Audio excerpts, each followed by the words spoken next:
All right, here we go with another episode of Shreddy Bois. Yeah. That used to be my signature thing, was the clap. The Ola ripoff? Yeah, basically. 100%. I don't want to be known as boneless Ola boys. Hey. Shut up. Boneless Ola. We give you an hour and mostly 30 minutes of entertainment, goddammit. And he gives you 30. And Ola gives you 15 sometimes. I've seen 30.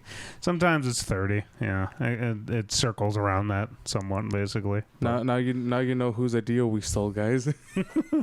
I think I explained that on one of the Q&As was like the riff challenge that they did. No. We mentioned the Q&As were we said that he makes them like every week, and we just download the drums that he provides for us to use. Sometimes, and we're not lately, thieves here at Shreddy Bois, okay? We don't steal people's musical ideas or anything. No, of course not. All the riffs are original, baby. Original enough after you've done 22 riff challenges or whatever it is at this point. It's 21 actually. 21. Last month was the 420 episode. I don't know how I remember that, but It's actually funny for this riff challenge that that you have just seen right now.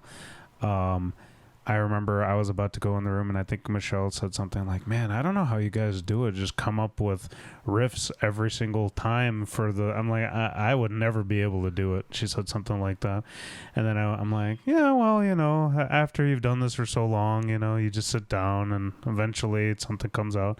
And then literally, I went into the room to do it, and I just blank, like blue screen. I had nothing. And I was like, damn it. I just have a bunch of riffs in my head. Instead of voices, it's riffs. Yeah, it's riffs. It's like just flying around in your head. But hey, at least you guys know I'm not clinically sane. Jesus. No, hey, you know what?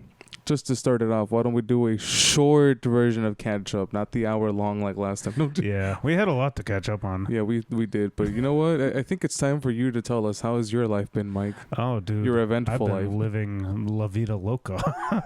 What did I say last time? Dude, I went to Death Clock. I did like a little trip. You fell asleep during Candlemass. I fell asleep during Candlemass. I've been doing a lot of stuff, and then this time is no different. As this stands right now, I have seen in Fury. Maybe I have a clip. I don't know. Maybe. But did they have their bassist again this time or no? No. I don't know what's going on, man. I guess he's just busy all the time. Brand the Sacrifice. Yeah.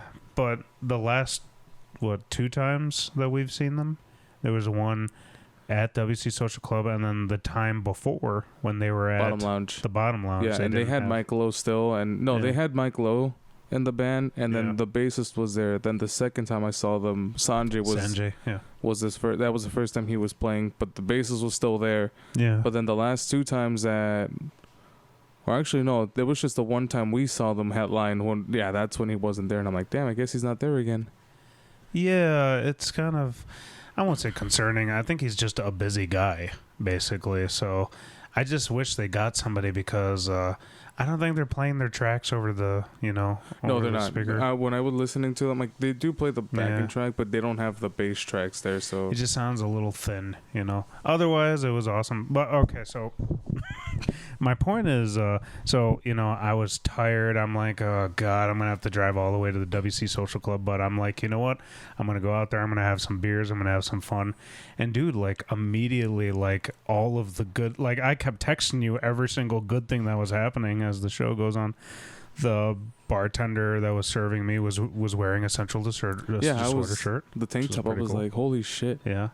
And like I got mistaken like 2 times.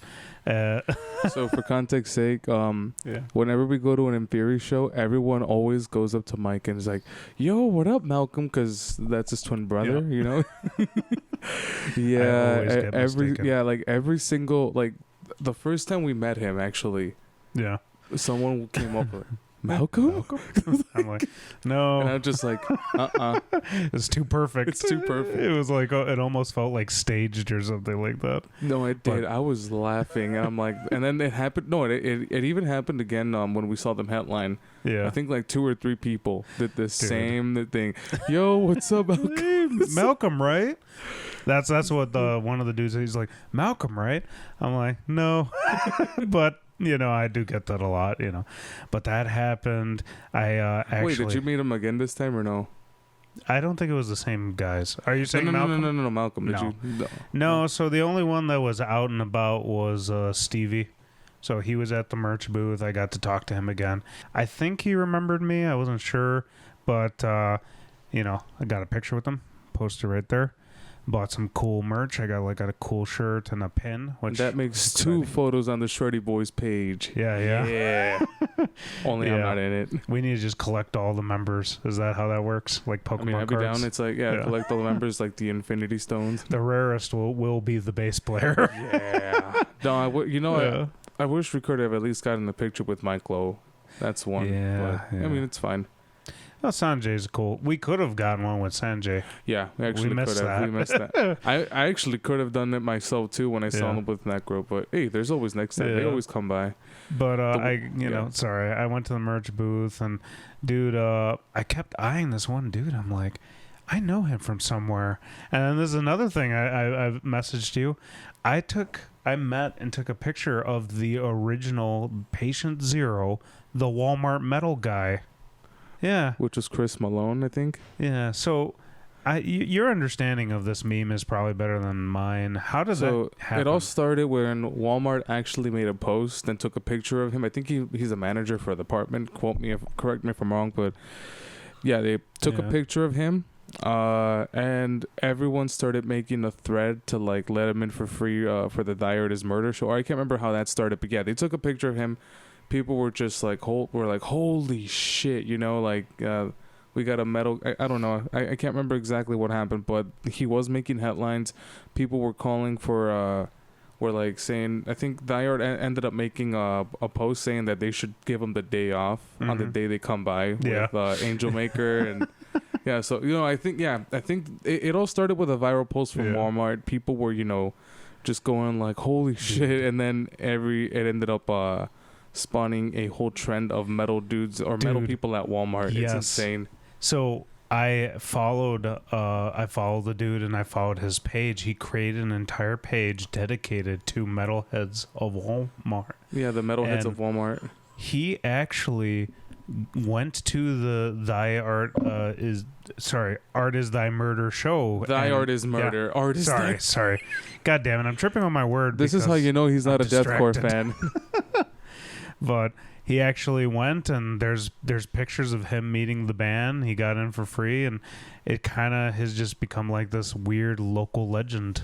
You know? No, he did, and I mean, I actually wanted to go to that show, mainly for Angel Maker. I saw them last year, but yeah, no, it's insane, like how the power of the internet literally can make anything happen. And yeah, that was just one of the most like pivotal moments. Is like you have a dude at a metalhead at Walmart, and then all of a sudden, boom, you have the metalheads of Walmart. Dude, I want to start working at Walmart now too. Just like most memes, just something so sudden and beautiful happen like that, where it's like random, and I don't know. As it stands now, I might be dead. Who knows? But I got to meet the original Walmart guy, which is crazy. It's funny. Took a picture with him. And so that all happened before even the first band started. I was like, Jesus. I'm like, this is gonna be a good night. And sure enough, the show was awesome. Everybody on the bill was great. It was a lot of like kind of your style of music, a lot of slam and Oh, how was Crown Magnetar actually? They were good. Yeah, I saw them at Chaos. They fucking killed it, dude. Those guys are insane. They hit hard, man. Like and it was funny. We had Walmart guy and we had Metal Jesus. Oh, I know who you're talking about. I've seen them everywhere, dude. Last year I was going to multiple concerts. I know who you're talking about. He's been all over the place. Yeah. That guy's also an urban legend in the metal community. It was pretty awesome, you know. I left there, and then so I went to that show on like that Friday, and then that Sunday I went to C2E2, which if you guys don't know what that is, I don't know what it is. You living under a goddamn rock, I was about to say. But it's a comic convention, basically, an expo, if you will. And it deals with everything Marvel, you know, a lot of anime stuff. Marvel. Anything you could possibly like that's nerd culture is pretty much there, you know. And yeah. You ran into Sonic.exe. Dude, I took a lot of awesome cosplay pictures. I went into a panel with the Pink and the Green Ranger, the original Pink and Green Ranger. I saw Maya Hawke from Stranger Things, which was cool. But the most important thing, Brian, is that I got to meet the voice of Courage the Cowardly Dog. Ooh. And explains. I don't know if you could see it maybe on the camera. I got his autograph. The GoPro, I could, if we do a show and tell, I could bring it down or whatever. But I met the man, and dude, I've met some musicians doing what we do, and I've never gotten as nervous as I did meeting Courage the Cowardly Dog. It was shit. I would. Nerve-wracking, dude. The things I do for love, dude. He was doing that, so like I was in line, and there was a couple people in front of me, and like he was like, oh look, we got Mila, and she's back. Hey, Mila. She's scared. Poor little girl. Okay. That's all right. Yeah, we're dog sitting today, guys. But she made a reappearance. I'm not sure if you can see her. But if you guys remember, the last time she was here, there was was that the tornado episode? Yeah, that was the tornado episode. The tornado episode. The lights went out. But dude, there was a couple people in front of me, and he was doing some lines, and you know, I was telling him, I'm like, oh, you were my favorite cartoon, and great influence. And I was like losing it, and he's like, come here, big guy, and he gave me a hug, and I'm like, can you just do one thing for me? He's like, what's that? I'm like, can you just like say Muriel like really loud? And he's like, Muriel! He did it loud, and everyone was like, yeah! There was like 10 people in line. That's fucking hilarious. Like, whoa! That's the best one. Dude, it was fantastic. Yeah, I grew up on Courage. That cartoon was just it was goated. It was one of the best. Much. Is when like I don't know, I loved a lot of the cartoon, like obviously you and I share our love of Ed and Nettie. Come here. We love Ed and Nettie, you know. I don't know how you felt about the other ones. Kids Next Door. I loved Kids Next Door. Was goated, man. Yeah. Holy shit. I loved Dexter's, Samurai Jack. Fantastic, you know. That ending is so beautiful. Yeah. But that era of cartoons is just fantastic. And it was the goated era in my opinion. Courage was the like it had like this incredibly creative, like grotesque kind of animation. But you know, no matter a farmer. Naughty. That Fred. My god, yeah, dude, that episode always threw shivers down my spine. The music, the fucking music. I swear to God, those episodes. I think he was only in one, right? Or was it? Did he have two? He had one. Yeah. That episode was probably the one that stood out to me. It's like with love, courage. That one's also my favorite one. Good. But yeah, Fred, it was the creepiest. Yeah. I was just like, dude, holy shit. You know, it was always so unique. The show was always unique, and Courage was always facing a different paranormal. Yeah. Can't get that out of my head. So good.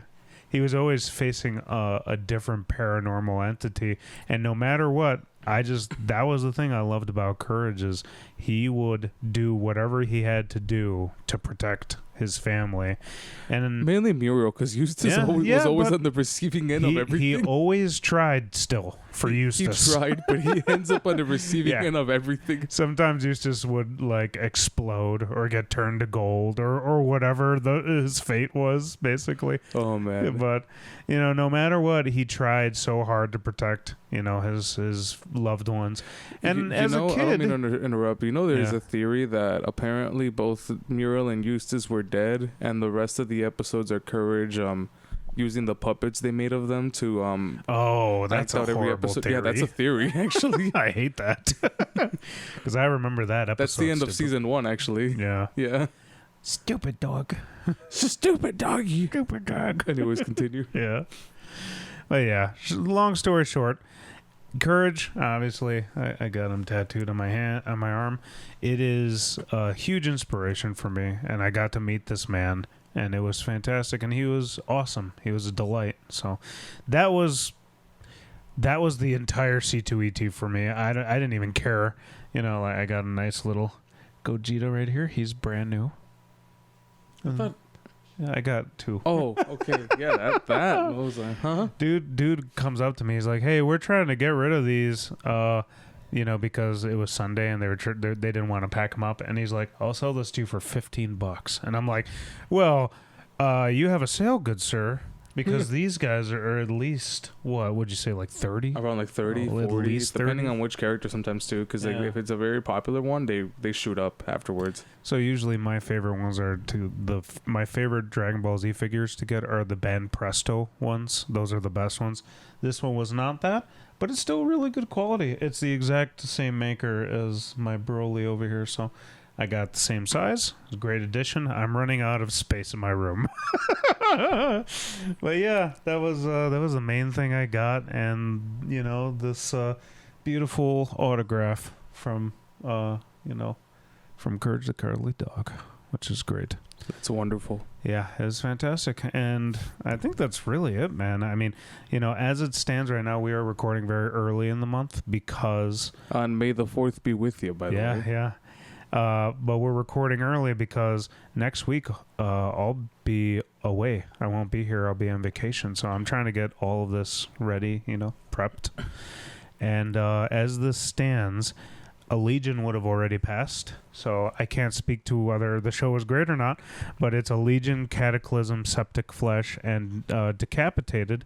And, if everything went well, I'll put a clip right here. And if not, then too bad. So sad.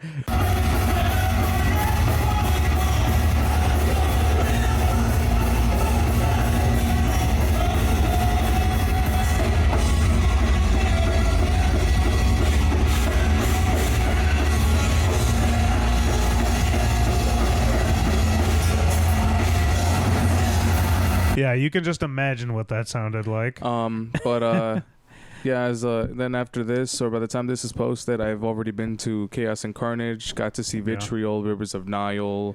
Do you have a clip of that?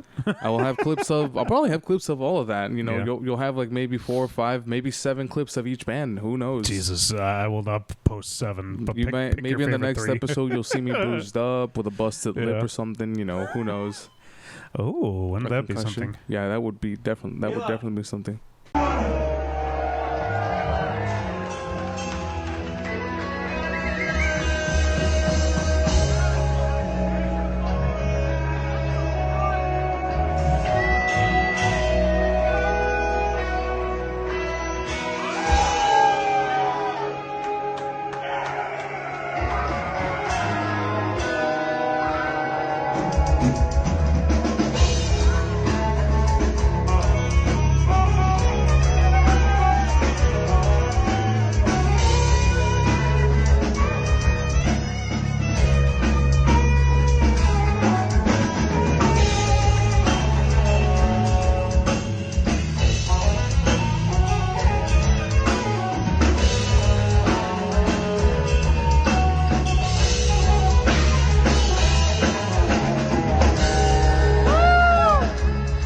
Jesus Christ, this dog's losing it. Well, poor dog. She's like, I'm alone here, even though we're still here. Anyway, she's like, you guys are boring. Talking about music. But is that what our viewers think of us? I hope not. You guys are boring. Oh, no. Look. Hold on. Let me just clear the water here. I know I'm a boring person. Like, I know I can be pretty animated, but I'm a boring ass bitch at times, okay? But deal with it. You're dealing with me for an hour, and then the next month you'll be doing the same thing again. So suck it up. You're just dealing with us once a month. Exactly. Or twice if you're watching the interviews. You should be so lucky. Which, by the way, you should be watching them. Get those views up. These people need the exposure. Oh yeah, the last interview that we had with South Arsenal, that was pretty fun. Guys. Yeah, very good people. But what were we talking about? Things that will have already happened by this point. What would have already happened, Brian? Now you could talk about this. A new song just dropped. Yeah.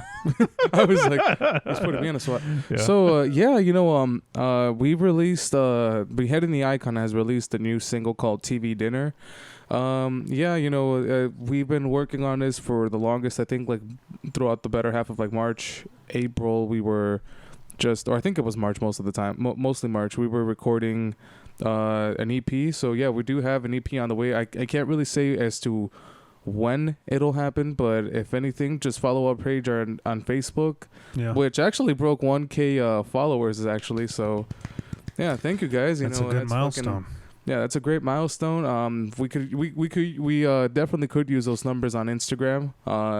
But yeah, we'll keep you guys posted. Is it me, or is it harder to get more followers on Instagram than it is Facebook? Yeah, I guess it is. I don't know. They have different algorithms. I know that even though it's run by Meta, I know the algorithm for Instagram purely runs through stories. Yeah. But when it comes to what's it called? Okay, I'm losing my train of thought. So, Beheading will have an EP on the way sometime this year. I can't really give you a certain date, but we'll update you guys, as time goes on.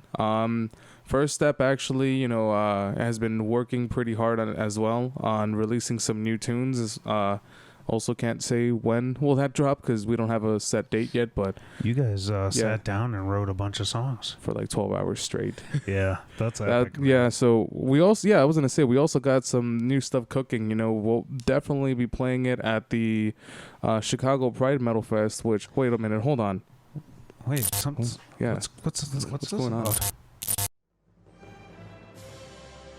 Good evening, my fellow Americans. This is Brandon Chastain.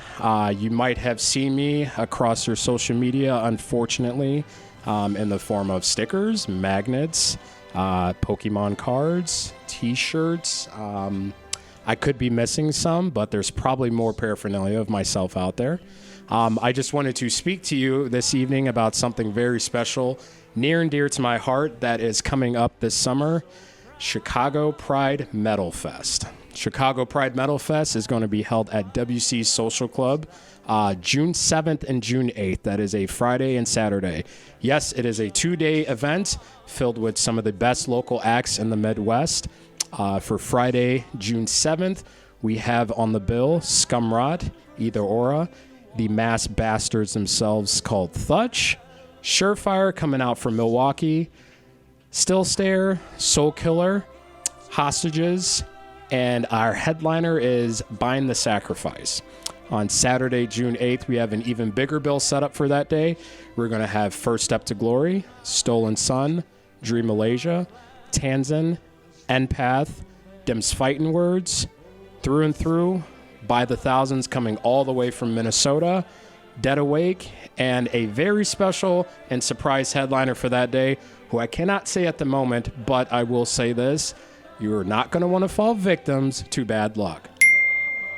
This event would not have been possible without our wonderful sponsors. Our sponsors include Chevy Studios, Asylum Network Radio. Taz Solis from Asylum Network Radio is going to be hosting the event, introducing each of the bands for each of their sets. We have Good Loud Media. We have Cake Lady Podcast, Soothsayer Hot Sauce, Midwest Booking Collective, the Georgia Metal Alliance, Soul Killer Sunday Podcast, and last but not least, Motion 66 Studios. Our media team for the evening, who are going to be running around taking a bunch of awesome photos and videos for us throughout the night, is Chevy Studios, Mike Lowy from Undefined Graphics, and Angel Howard from Psychedelic Photography. So like I said, the event is 2 days, June 7th, June 8th at WC Social Club. Plenty of bands throughout the night. It's going to be an amazing time. You're not going to want to miss out on this. This is an event for the LGBTQ plus community and alliances alike. So this is inclusive for everybody. It's all ages. Bring your friends, bring your family, bring your coworkers, Bring your girlfriend, bring your neighbor from up the street, bring your grandma if you have to. I'm sure she would enjoy it. So tickets are on sale now. We do have tickets for day 1 and day 2. If you would like to go both days and have even more fun, you could buy discounted price tickets for both days. So this is Brandon Chastain signing out. Can you smell that? That's the smell of freedom. And you know what freedom is made of? Mosh pits, sweat, spilt beer, and diversity. Take care, America. Oh my God. We just got a transmission from our very first sponsor, Brandon Chastain, President-elect. No, not yet. President candidate. Presidential candidate, telling you about the Chicago Metal Pride Fest and what's going to be going on there. So yeah, it's going to be a sick 2-day event, guys. Make sure you guys keep buying them tickets because they're running low, I think. Now, as Brandon probably explained, 2 of your bands are going to be on that bill, right, Brian? 2 of mine? On the Chicago Metal. Just 1? Just the 1. Okay, and what day is that? That's Saturday. Okay, Saturday! Misinformed 2024. I don't know. I just know the day that I'm going, basically. Either way, it should be a great time. Hope to see you all there. We're going to have some brand new material ready by then. We've been working really damn hard, and I can say for a fact that I'm proud of the boys in First Step. Same thing with Beheading. Both of my bands have been putting in the work. But you guys have been so busy. That's not all. Central is also cooking up stuff as well. We're almost done. Almost done with a hopefully. Well, yeah, we haven't done anything yet, but we're trying to hash out a new EP this year as well. So I'm trying to shoot for the 3-peat. 3P. if it's 3P, if it's possible. If not, hey, two is just fine. But yeah, regardless, I've been busy behind the scenes trying to make music. Are you just gonna have bands. No money from recording all of this music?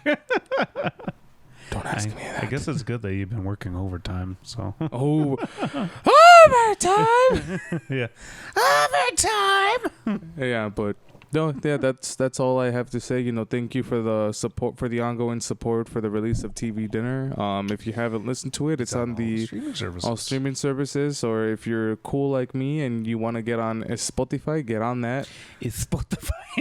I'm also on the Spotify player when you play Las Moscas as well. So that was always my favorite bit from one of the earlier Shreddy Bois episodes with Spotify saying things like how a Mexican mother would say them, basically. Yeah, it's like they say Spotify. Yeah. But there's I that. think it's so there's that. Is there anything else you'd like to talk about? Before we move on to maybe some metal news, SBNN. Excuse me. Yeah, SB. You're gonna have to remind me about that. By the way, I'm gonna have to change that title card. But yeah, also the band Fantasma Negra also released something. Now, I know the band pretty well. I've known Fabian for years, but also a lot of this band was from the band Influence, who we interviewed, fourth? No, they were the first one of the year. I'm trying to think what episode they were. Order. Yeah, the Order, that would be I think, that was pretty early, right? Something like that. Yeah. But yeah, so Fantasma Negra is like 4 members, maybe 3 members from that band. So basically, if you guys never heard of them, they are like very goth kind of synth, and they just released a brand new music video and song on all of the things. So I wish Alicia were here to so she could just correct you like she corrected you with Rudo Fest. Yeah. Rudio Fest. Rudio. Yeah. No, the song is called On Ice, and they also released a music video to companion it. It's really good and fun. And maybe in the future we can have them on as well. So The future. Brian, take it away. All right, it's time for our new rebranded segment. This one is time where we talk about all the topics, whether it's metal news, gaming community, or maybe some politics. No. Oh, no. Here's our new segment, SBNN, Shreddy Bois News Network. Take it away.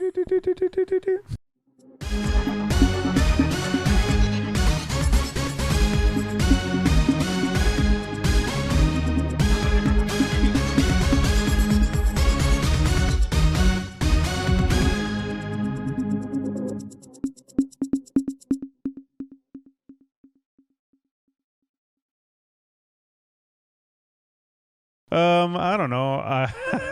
Do you have the anything? first thing that I wanted to talk about was, we talked a little bit about the Slipknot drama and, the issues that Joey Jordison's family was facing. Oh, the Joey Jordison estate, yeah. the lawsuit? Yeah. So, has there been an update to that? No, there hasn't. But I'm saying, that's the last time we talked about Slipknot, really, if you think about it. We talked about Jane Weinberg getting kicked out. Yes, but that was the same episode. Yeah, that was the same episode. Jay got kicked out, and then we talked about basically what's going on with Joey Jordison and the Slipknot Museum. So we talked about Jay Weinberg. We talked about the Slipknot Museum still having Joey Jordison's image in it, and his drum set, and his masks, and blah blah blah blah blah. There was silence, nothing going on until. Basically, there was the rumors that the drummer of Suicidal Tendencies was going to be the drummer for Slipknot. You remember that little triangle that we said? Wait, Sepultura. I thought it was the drummer of Sepultura joining it was Slipknot. And then Suicidal Tendencies is filling... It was Sepultura, all and then up Jay Weinberg joined... Wow, Suicidal I remember Tendencies, that. Yeah. So... when Sepultura announced their farewell tour, the drummer was just like, peace. And he went and what we assumed... I'm too young to retire. Yeah. We basically assumed that he was going to be drumming for Slipknot. And hey, it is finally confirmed that he is drumming for Slipknot. Oh, so that is him. Yeah. Mm-hmm. So, he's drumming. We have footage that we saw of Slipknot playing a secret show at Pappy and Harriet's in California, basically. And there's clips. I'm sure everybody has seen a little bit, but they're wearing their old jumpsuits. They're wearing, half the band isn't there anymore, but the half that is there are wearing their old masks, And it was kind of cool, honestly. It's kind of cool to see them capitalize off their former members' likeness, especially their deceased members. I can't wait how the lawsuit's going to go for them. Yeah. Well, luckily, the new members did not have any of the old members' masks or anything. But, for what it actually wasn't too bad. It was good. And very soon after, Slipknot announced a tour with Knocked Loose, which looks really cool, honestly. I don't know if I'll go. Obviously they have no Chicago date. So, you want to know what I've noticed? That a lot of bands have been skipping Chicago. I have noticed that. Yeah, why is that? I'm guessing it just doesn't line up with the route that they're taking. But yeah, that's been happening. Black Dahlia Murder has been doing it. Come on, Black Dahlia, get us Come back. I want to see you guys. No, the when I went to go see Death Clock in Indianapolis, they also skipped Chicago too. Because they skipped Chicago. Yeah, I'm guessing it just doesn't line. It doesn't. I think they have a planned route. Yeah. Maybe that's why, and possibly Chicago could have been way too much of a long distance. Yeah. But yeah, there's a Knock Loose and Slipknot. There's also Megadeth with who is it? Mudvayne and All That Remains. All That Remains. So you have All That Remains and dun, dun, dun, dun, dun, and then Megadeth, and then watch him become a god. You make fun of that. It's kind of unfortunate because they're playing Tinley, the Tinley Park Amphitheater. I'm actually going over there September 28th to see Korn. Gojira. Spirit Box and Gojira. I got my tickets. So that's another one. That's a pretty solid banger. Yeah. But I'll be going to the Megadeth one. But it's funny because notoriously, Megadeth has only ever opened for somebody at Tinley. So I really don't think, especially this falls on a Tuesday, guys, a Tuesday or a Wednesday, they are not going to sell that venue out. I'd be surprised if they were able to do half. I wanted to go, but then I was like, it's on a weekday. Yeah, I don't want to go on a. It's weird. It's weird, man. But I'll be there. I don't care about the other two, honestly. All That Remains has Jason Richardson, so he's pretty cool. But Mudvayne is just a meme to me. That's the only reason I heard is ding ding ding ding ding. But that's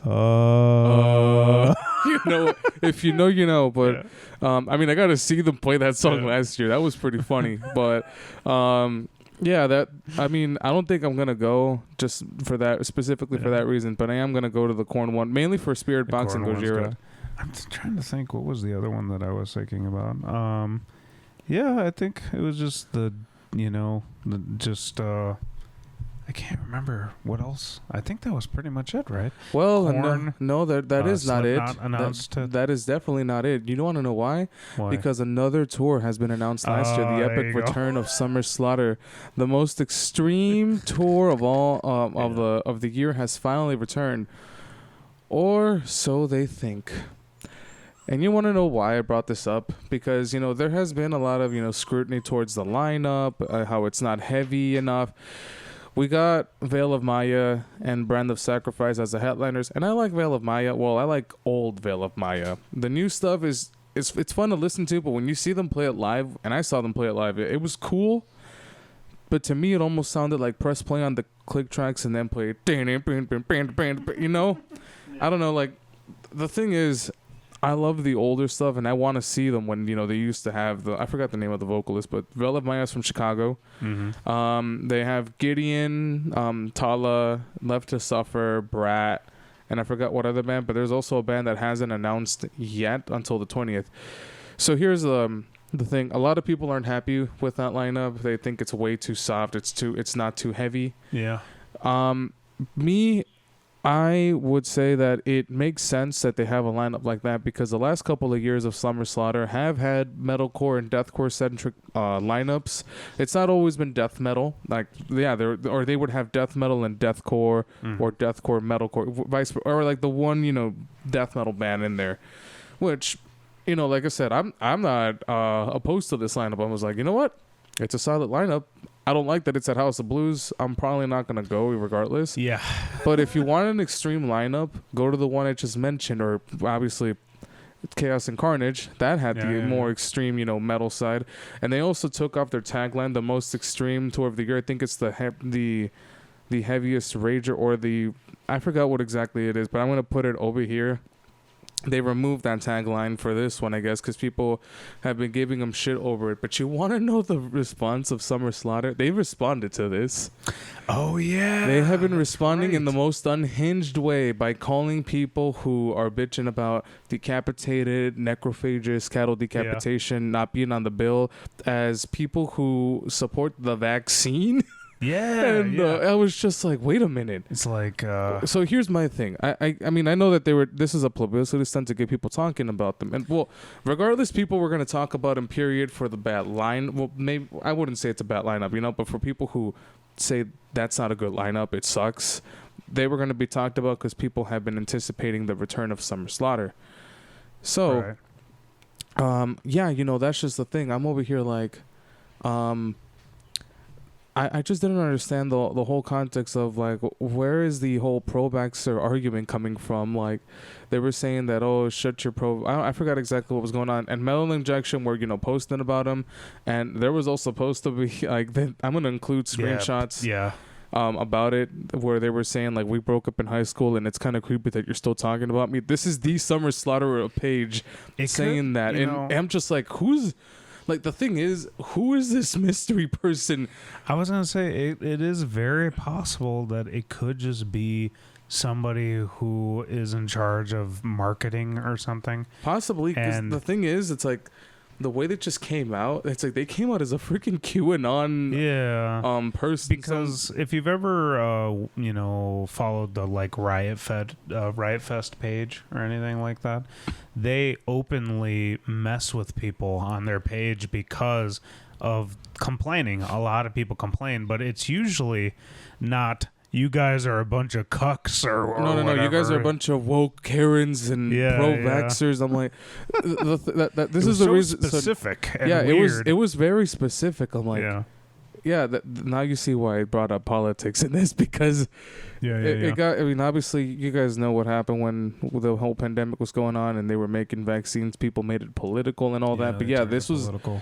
This is just the one thing. Like, we're talking about metal and the tour coming back. Had nothing to do with or just because you don't like does the vaccine make you hate metalcore or something? I don't get it.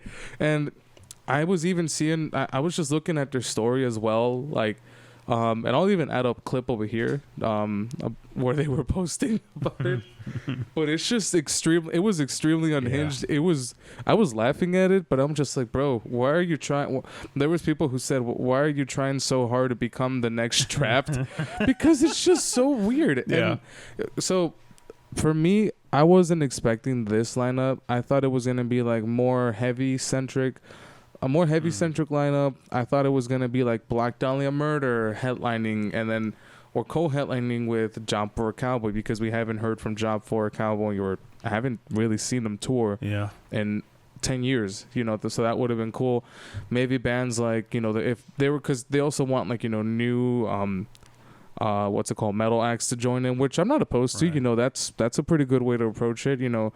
Yeah, sure. You have all the legacy, like, you know, like bands like Carnifex, Cattle Decap, or the Faceless at the time, you know, just that were headlining. But I do agree. You know, it was time for some fresh faces. I mean, I'm not opposed to this lineup. You know, it's maybe not all of them are. We also don't know what happened. It could be like maybe they tried to shoot this off way too late, and like everybody that maybe they thought of, like, are we already on tours or something like that? I mean, like, you had Cattle on Chaos and Carnage. There's no way they were going to have Cattle Decap. But, I mean, maybe Black Dahlia Murder would have been one. Cannibal Corpse is another one that's been on there a couple times. They are on tour right now with fucking Amon Amarth. Yeah, you know? and I mean, other bands that they also could have gotten was, like, if they want new, you could get 200 Stab Wounds, which actually have released a new single, by the way. Sangui Sugabag, or what's it called? Maybe Peeling Flesh. You know, some newer. Well, you know, like that's Allegion. Has Allegion ever been on there? They're on a tour though. No, but I'm saying, have they been on Summer Slaughter like before? No. That could be another option. You know, like there's sure, but I'm not opposed to this lineup. But you know what? It's solid. Yeah. For what it is, you know. But the whole thing was just like, I mean, I get it. It was a publicity stunt, but you could have handled it much different. You probably could have, you know, messed with people like the way Riot Fest does. Yeah. But at the same time, it's like making this a whole political thing with the vaccine. It's like this is 4 years later. You know, we're not in lockdown anymore or any of that. You know, this person clearly, like, I don't know. He had his mind somewhere else. I think people are saying it could be the person from Sumerian Records. Maybe I have no clue. That's speculation. There's really. I mean, if someone was leaked and they've opened, you know, it's already been confirmed, then it'll be right here, picture. If not, none of that. Regardless, I mean, you know what? If you like the lineup, cool. And if you don't, that's also fine as well. Right. You know, there's other tours, there's other festivals. As we literally just said, there's so much going on right now. Yeah, there's a lot going on. And you know what? This is the first time coming back in 4 years. Maybe next year it'll be a heavy hitter. You don't know that. Yeah, you know? You know, I mean, Jesus Christ. See, there's so many new bands that are coming into the scene, so I also agree having the same band, because that was also complained over like the last couple of years. It's the same thing over and over again, and I will say there's people who have said there should be, you know, or they should have more local bands, you know, or upcoming local bands. As maybe. Well, you know, speaking of which, I should just slap the lineup that, you know, we're going to be on, and it's the pro-vaxxer version of the Summer Slaughter Tour. I'm going to slap the flyer right here. Thank you so much. I can't wait to hit the road, you know, with the boys in Rites of Torment, the Manifestations, Beheading the Icon's going to be on there. You know, it's a friendly microchip 5G receptor tour, you know?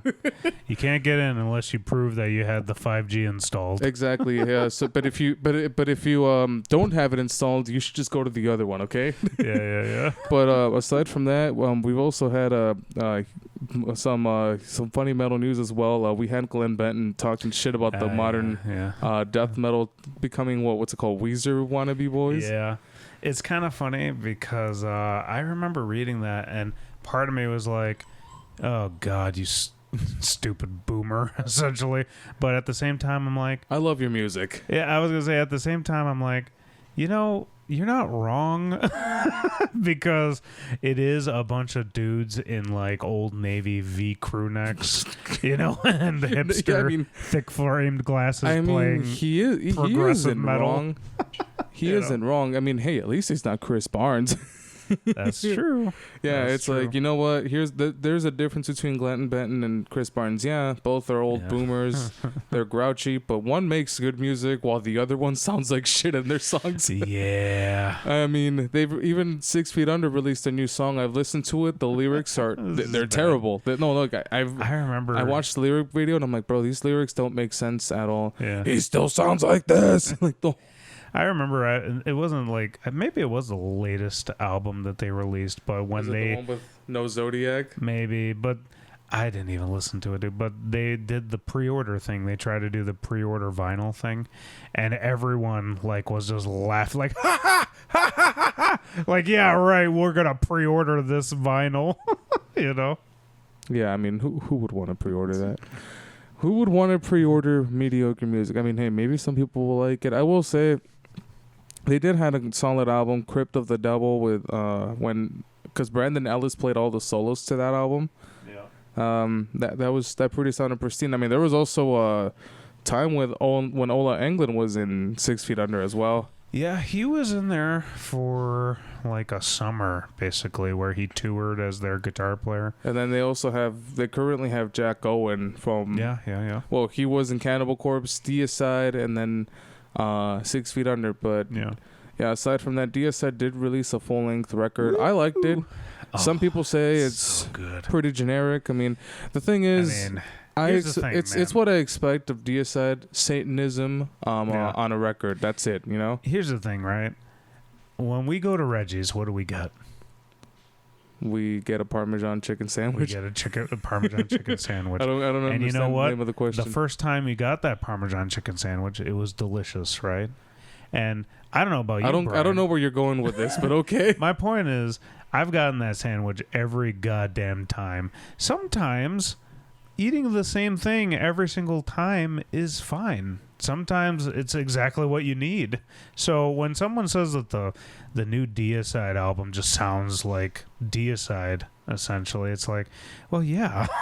It's almost like saying that the new Job for a Cowboy sounded like Sun Eater. I was like, what? Exactly. They sounded like Job for a Cowboy. Yeah. And sure, I agree. Maybe they could be writing about a different topic, but I mean, it's the same formula that they've been doing. If you don't like it, you don't like it. That's fine. I will say the use of AI art for the album cover is kind of odd. That is AI art there. Is it? Yeah, no, it is. Okay. Glenn Benton has also expressed his support for it, and he's gotten dunked on for that too. Oh my god. Yeah, no, he has. Well, I can't back that up, unfortunately. Yeah, I mean, but yeah, I think the album art was partially AI art, maybe, or I don't know. But he does support it. I mean, it's a solid record. I listened to it. I thought it was pretty cool. When it comes to it from like the musical perspective, I thought it was pretty damn good. It's Deicide, man. It's Deicide. It's very thrashy, very death metal. The drums are freaking intense. Steve Asheim has always delivered on drums. I personally, my favorite era of Deicide was Ralph Santala. Okay. The Stench of Redemption, Till Death Do Us Part, Into Hell with God. Those, my opinion, and that's just my opinion. I think that was when Deicide reached its peak. Sure, they were writing about Satanism, but you had a very pristine shredder like Ralph Santala just slaying the fucking record. I mean, even Jack Owen was in the band during that time. Not saying that what's his name, Kevin Kieran, he's the other bald dude in the band, isn't good. And then they also have, I forgot the name of the new guitarist. I will say, this album that just came out to me wasn't as good as their last one. Overtures of Blasphemy. Yeah. I was like, my God. I listened to that album so many times. It sounded like it sounded like a mixture of Vital Remains and Deicide, because the guy who played guitar, I think he is currently in Vital Remains or was. Right. But he was a solid player. Like, the songs are so inspired. You could tell. You're like, yes, this is Deicide, but this is like a better, like, again, more inspired Deicide. Yeah, and that's just the thing. Like, same thing with the albums that I named with Ralph Santala. They were extremely inspired.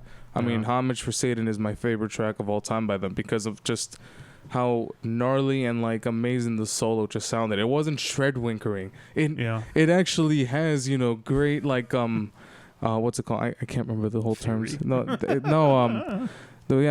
a lot of character, and it was just it's just fucking amazing. I was like, holy shit, this is Like the sound of the music matured so much that it just sounded fucking fantastic. That's just my reason why I liked it. But no, this album was good too. You definitely not like the album or say that you don't like it as much as the other ones, but I mean, Jesus Christ, it's deicide, man. At the end of the day, you know? Yeah, it's like being mad at it's like when people they get sound mad the at same Slayer, as they did. I mean, here's the you thing. know?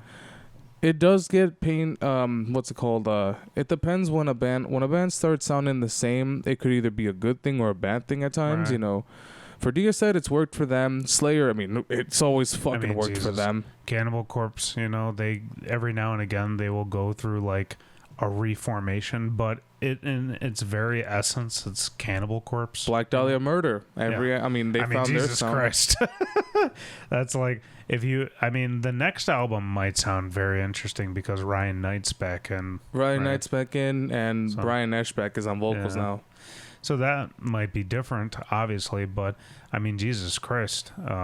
If for the most part, if you find a formula, you know, a lot of these bands they just stick to it. Yeah, you know, and that's fine. No, yeah, I mean, honestly, you know, since it's like that, almost like the mid-year. I mean, there's still a lot of great albums coming out. I mean, we had Deicide. There's Allegion is gonna come up with one. Yep. There's the 200 Stab Wounds as well. Eventually, In Fury will release something, I'm sure. They played a Slam Death song that day, right? Yes, they did. Yeah, I wish I could have heard it. But regardless, so you know, good. there's a bunch of stuff on the way. I mean, Black Dahlia should be on the way this year, hopefully. I mean, they haven't really said anything. Yeah, and the album's done though. But the band Doth, a band that hasn't released music in something like 12 years, just released a brand new another album job today. for a cowboy. What? Another job for a cowboy. I see. Yeah, basically. I mean, dude, they were alongside a lot of these bands that were considered like groove metal, you know, like your Chimeras, you know, all of those bands that were in that in that grouping. Doth was like, I don't know, they were progressive but still groovy, and they just released a brand new album, and it has a lot of guests on it, you know. Ooh. A lot of progressive metal dudes. They got Jeff Loomis on it as well. They got Pierre Nielsen of Scar Symmetry. Raphael Trujillo. I gotta look through it again. But I know Raphael Trujillo did a song with them. Yeah, it's just crazy, man. Like, it's just I'm being spoiled. We've all been spoiled. Like, no, this year's been pretty solid with metal. You know, Dan Sugarman and Ice Nine Kills. We got Dean Lamb and Archspire as a guest. Mark Holcomb and Periphery, you know. Mick Gordon is on a track. Oh, nice. Like, they went all out, dude. And it's because the guitar player, Al Levy, is he's got a bunch of podcasts that are very famous. The Unstoppable Recording Machine podcast, and he's got Riff Hard podcast. So he's gotten a chance to talk with all of these musicians, and a lot of them he's developed bonds with them. So he knows like all the people in the business, you know. And yeah, it's just an amazing album. I listened to it 5 times today, which is pretty great. And yeah, you should check it out. It's on all the things, you know. So. Yeah, definitely. Yeah, well, that was pretty much all for SBNN. This is going to be how we call metal news. SBNN. Yeah. SBNN, Shreddy Bois News Network. And signing out. Signing out. We got another segment for you guys here. You know it. You love it. New guest, who dis? Woo!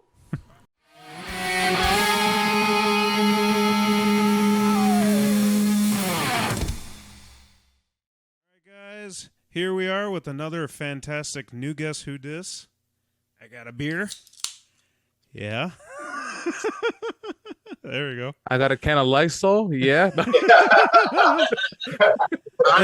and Brian, who the hell are our guests today? I demand to know. You demand to know? Well, I demand to. Okay, yeah, that just didn't come out right. We got the Evangelist on. Woo!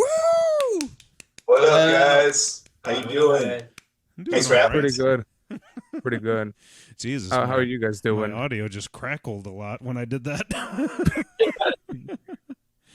What's going on, boys? Doing good. It's a nice Saturday.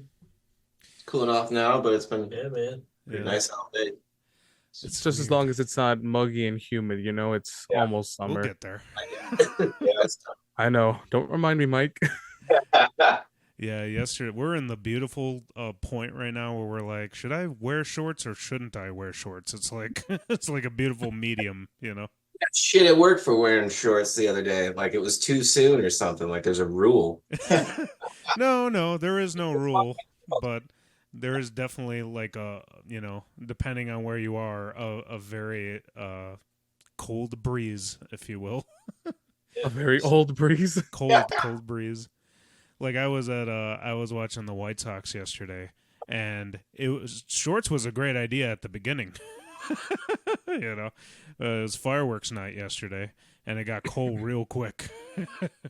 Oh man. Yeah, you feel that breeze up your shorts. And you're like, oh. Also like fully inside of you. I mean, consider it the cost of freedom. Right. Hey, exactly. Cost of yeah, no, for real. Yeah. So what have you guys been up to? I think the last time I saw you guys was at the show that my band Behead and the Icon played with y'all at Cobra Lounge. By the way, you guys sounded fucking sick. Thank you, man. Yeah, it was a lot of fun. That was our last one. It was fucking fire. Yeah, it was our last show.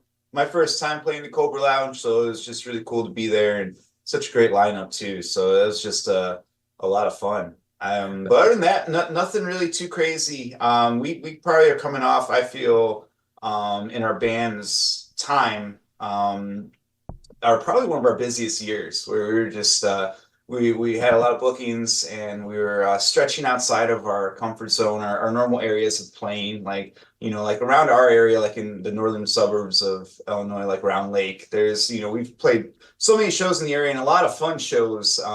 But to get offers in like Iowa and just different areas with different bands up into Wisconsin, I had a real fun year last year with it. But we've been kind of taking it easy since then because it was just so busy. So now it's like, okay, just taking a deep breath, before who knows what else will come.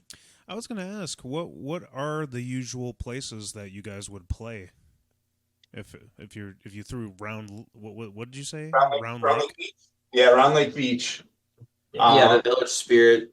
Necro Productions was throwing at least one or two pretty big ass shows there a year, and there'd be out of towners like Autumn Lies Buried came up a few times. Those guys from Tennessee or Kentucky? I think it's Kentucky. I don't know. They're like super heavy hitting deathcore. So yeah, we would play there. Hat Tricks used to be a common spot in Kenosha. The Irish Mill. We played the Irish Mill at Vicious Attack. Oh yeah, that's right. Yeah. Wait, what year was this? Was this the year? Was this 2021? This was fresh out of the I guess you could say fresh out of the pandemic. It was still 2020. It was still 2020. I think we were in it, man. Year. It was like Labor Day 2020. Was it 2020? I feel like I think it was. I think it might have been 21.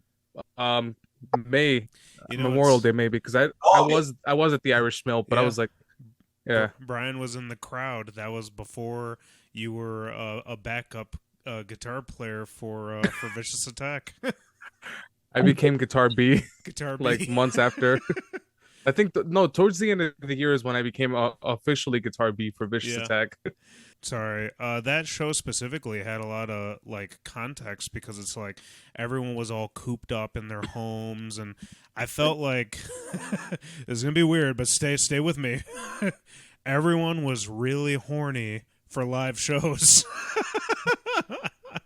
Everyone was coming out of the pandemic, or just really, really starved for live music. So when we went, I remember we were setting up the merch, and I'm like, There's a lot of people here. Why is there a lot of people here?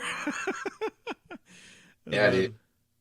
It was thinking about it now. It was back-to-back shows at the Irish Mill, and it was Labor Day was the first one. That's the one you're talking about, and that one, yeah, that was wild. Memorial Day was a success too. I wanted to keep going with that. It was just a matter of sound. Like I don't have my own sound, so it's like when you're trying to collaborate with someone to get sound, and that costs money as well. So I never kept going on that. It just took too much out of me trying to keep those shows kind of going. But Bernie was running them in Village Spirit though, so it was always all good times. We always were playing shows. Well, I gotta say, man, that was one of the funnest shows I've ever done with Vicious Attack because, like I said, there was a lot of people and everyone was just, even if there's a lot of people, sometimes you got people just standing around, just whatever, not paying attention. That show, I felt like everyone was on board. Everyone was, like into it, moshing, just having a great time.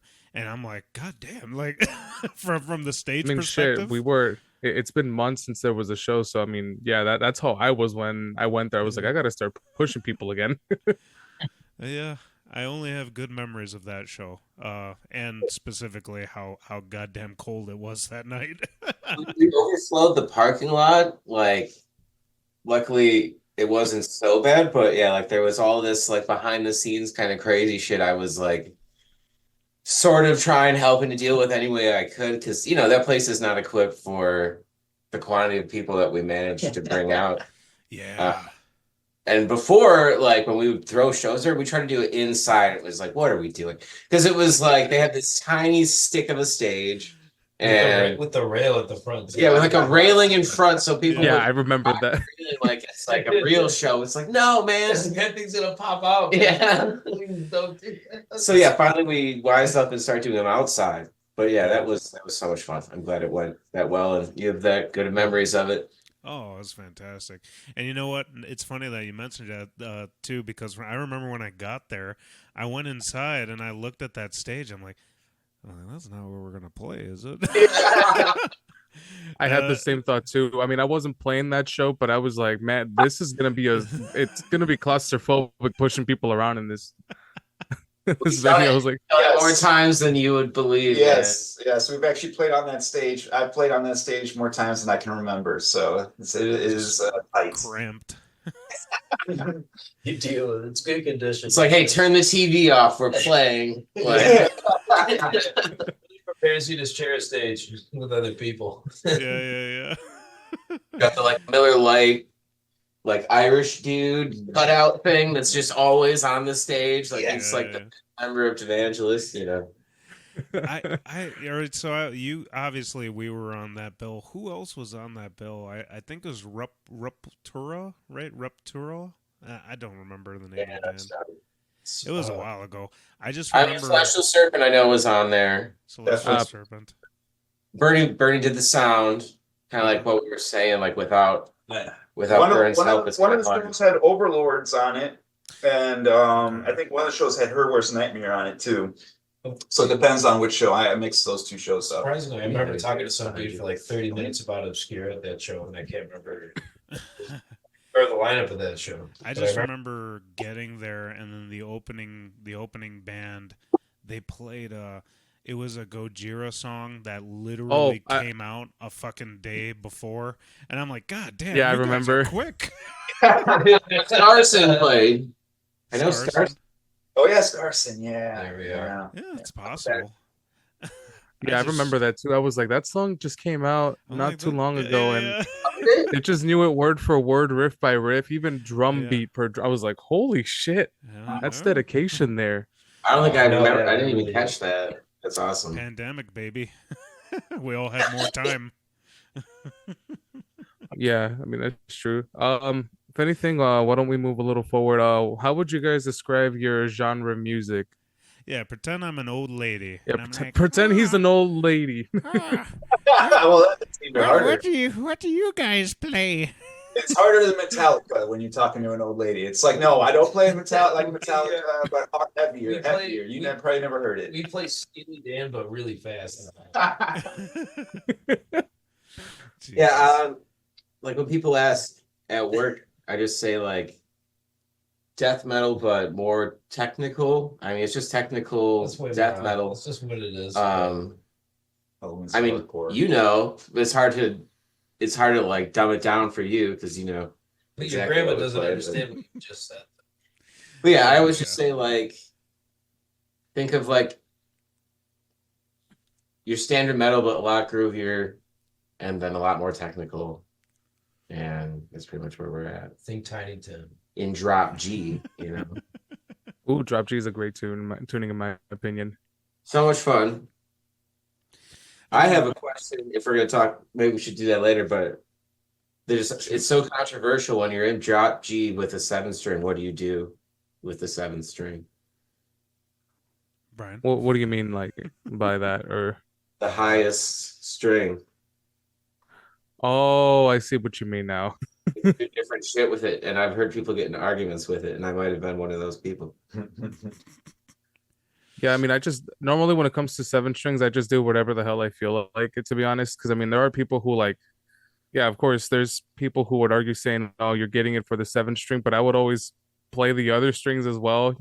There's always been like, I think it's always been a matter of preference. Same thing with 8 strings, because I also have an 8 string as well, and people have also given me shit for that. They're like, "Why do you have an 8 string?" I'm like, just cause. I'm like, well, it's mainly because of So my reasoning was Beyond Creation was one of the biggest reasons why I got an 8 string. 7 string, I would say maybe Fallujah, but they would play in like, I think it was the highest tuning, which would be, well, not highest maybe, but like B standard on a 7 string.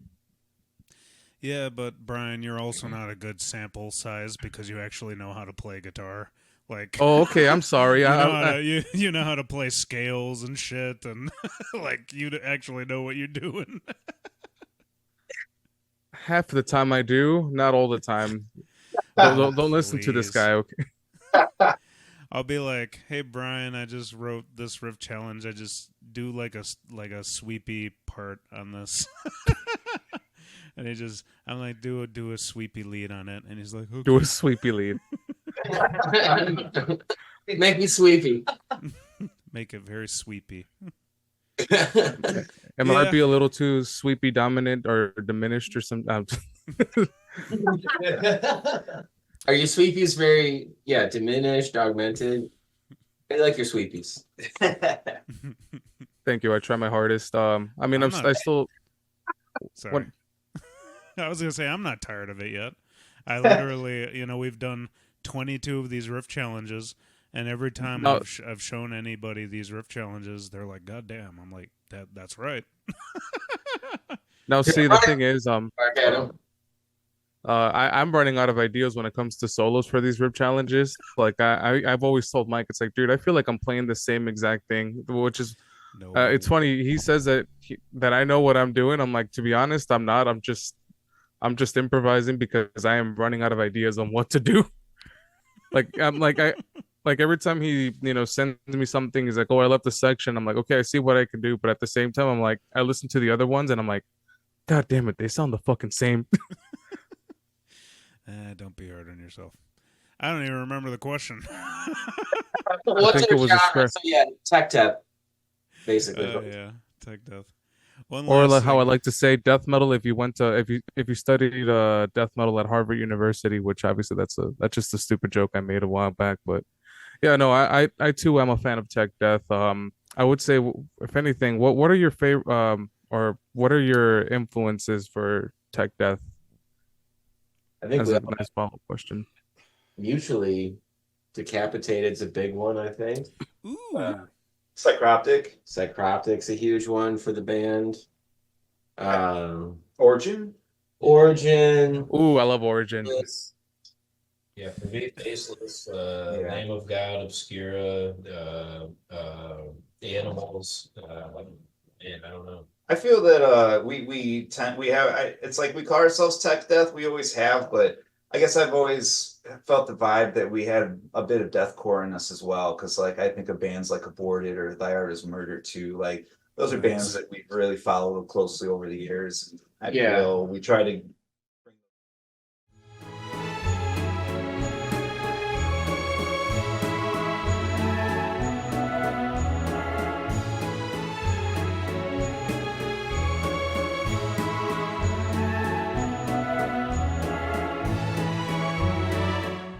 All right, and we're back from New Guess Who Dis, and we had We had the boys in the Evangelist. I like how you almost forgot.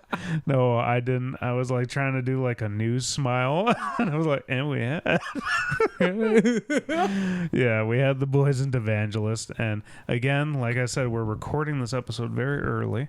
So as it stands, we haven't actually talked to them at this point in time. But I'm sure the interview was lovely. It was great. It's always a good time. And the last time we saw the boys, they were on the same lineup as you at the Cobra Lounge. Second time, that was because I saw them at what's it called, Exit Saloon at the time, and then it was a pretty cool show. You know, getting to play with those guys was fucking dope, and hopefully we can do it again. Yeah, and all of them are just so nice and so cool. You know, it's always a good time hanging out and talking with them. And when they headlined Cobra Lounge, they sounded fantastic. So, guys, go support them on all of the stuff, and make sure you just follow them on all the social media. You know. Yeah, no. Other than that, you know, that's pretty much all. Or is there anything else you'd like to? Oh, I think that's pretty much it, Brian.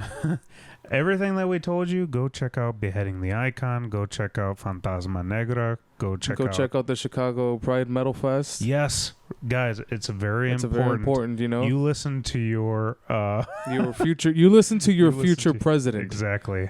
Your future world leader, your future dictator.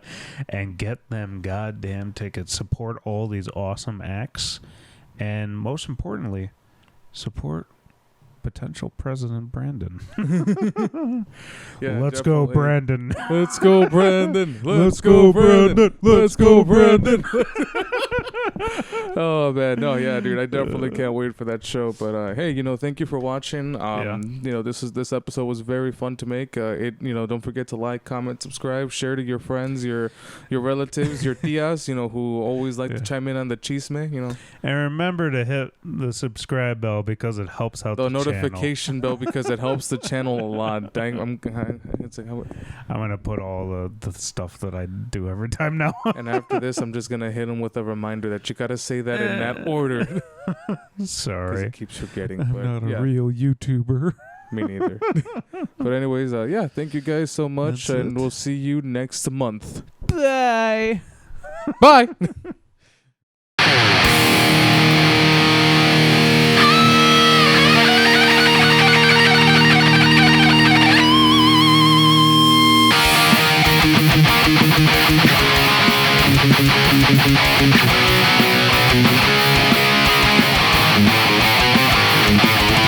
Warriors of time and space, traveling through the